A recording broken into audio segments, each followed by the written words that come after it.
Hello, this is the center of the universe speaking, and today I will talk about the microtuning function that is coming in Ableton Live 12, that is currently in a beta version.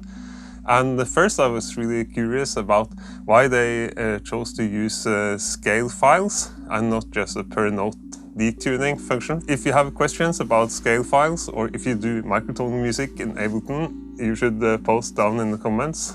I'm quite curious. At first I was struggling a lot to use this new function, so I thought that if I thought it's complicated, I should make a video to try to explain it for others. So let's dig in. If you have a look at the Scala webpage, you can see that in scale files, notes can be represented both as pitches, fractions, or detuning in cents, which makes it quite complicated. But it can also be very useful if you are using just intonation. The scale format also opens up for using scales that have more than 12 notes or less than 12 notes. One of the first things that you notice that's different when you open Ableton 12 is that there is a section for tuning files, and there is a section where you can drop tunings. The tuning files are sorted into the ones made by Ableton and the user scales, which unfortunately consists of every single scale file you happen to throw into the browser. So for me it's unusable. So the first thing I did was to make my own folder of scales with only the scales that I was going to use. So then you load an instrument and you chuck in a tuning, and boom, microtuning in Ableton. Here the problem starts. For the first, this is global, so there's no way so far to change this in automation. So if you load the scale, you got to stay in that scale for the whole set. This might be changed in the future since we're still in the beta. But the problems continue, because if I want to edit this scale, I can't really open it in an editor yet. Then I have to go to a web page, tuningableton.com, and then I have to log in to the web page.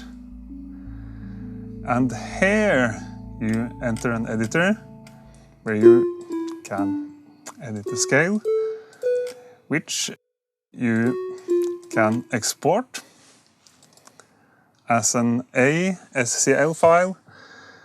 They chose the scale format, but they didn't actually use the scale format. They made an Ableton scale format that is kind of the same, but the A scale formats is not usable in the synths that are using scale formats. So I think this is a little too complicated. We can make a scale here, like replicate the Bayati, like putting 350 here.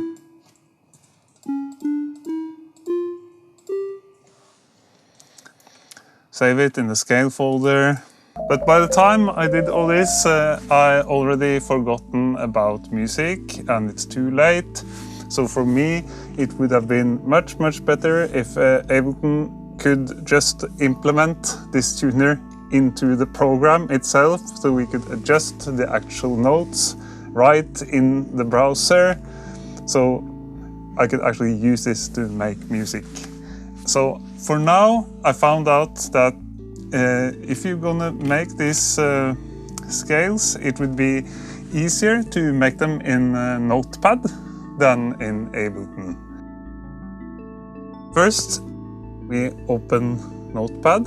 Then we have a look at the scale format, which is an open format made by the Huggins-Fokker Foundation to make synths and programs able to play notes that are outside of the 12-tone equal temperament that is used in most Western music.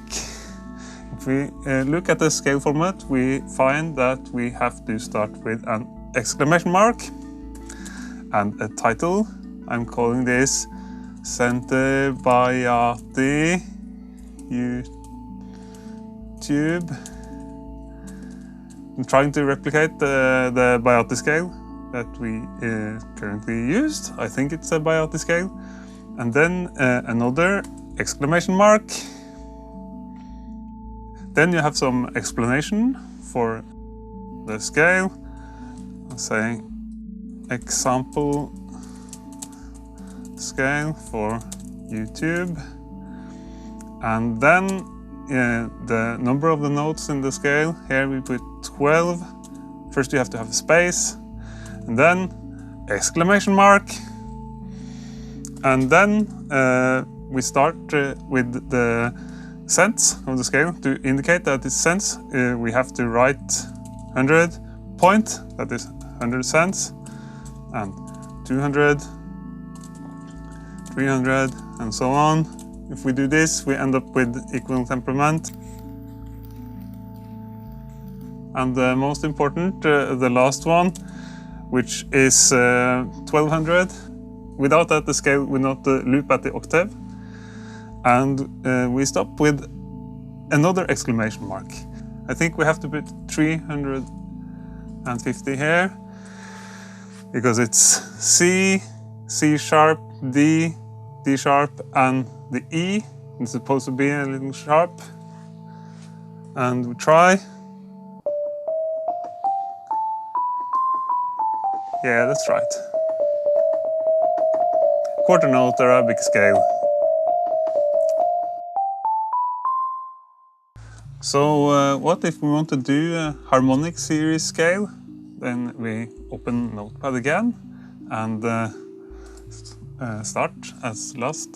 Start with an exclamation mark and the title Harmonic series, in one word maybe, SCL, and exclamation mark, harmonic series scale, space, 12 notes, exclamation mark. But then we have to use fractions to make this work. 2/1.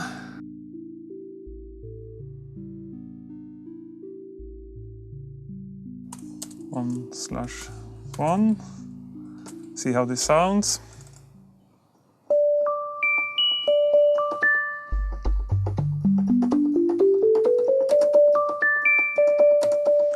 Yeah, but this won't loop at an octave. So I start 13. Maybe we add some notes. 14/1. We go up the harmonic series like this, and 1, 2, 3, 4, 5, 6, 7, 8, 9, 10, 11, 12, 13, 14, 15. And there we go.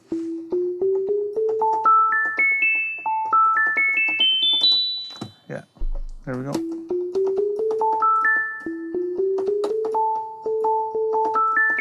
Yeah, it starts on E. Weird thing about Ableton and scale files is that it interprets them in different ways.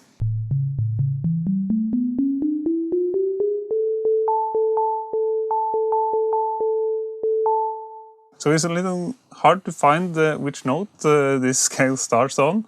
And for this type of scales, I found that the Sevish editor website is much easier to use than the Notepad for harmonic series and just intonation. So I would recommend using that one.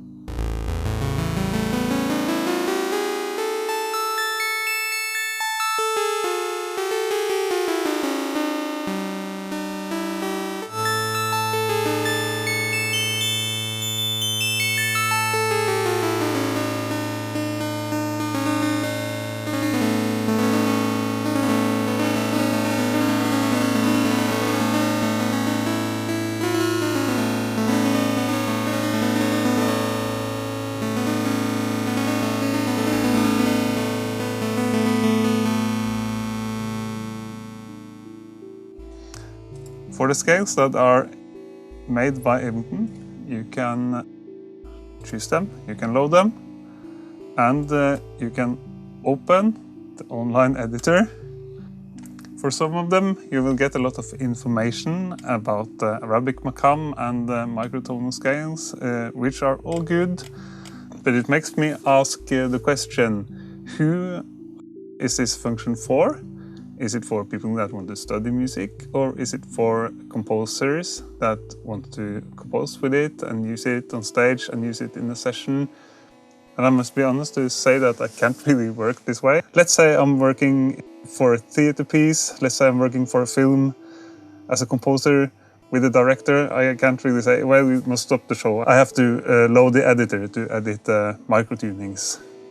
It's not going to work that way. So please, Ableton, put this feature in the browser or update the Max for Live microtuner so it's usable for composers and musicians. I hope that when the 12 comes out, this is changed to something that is usable to make music.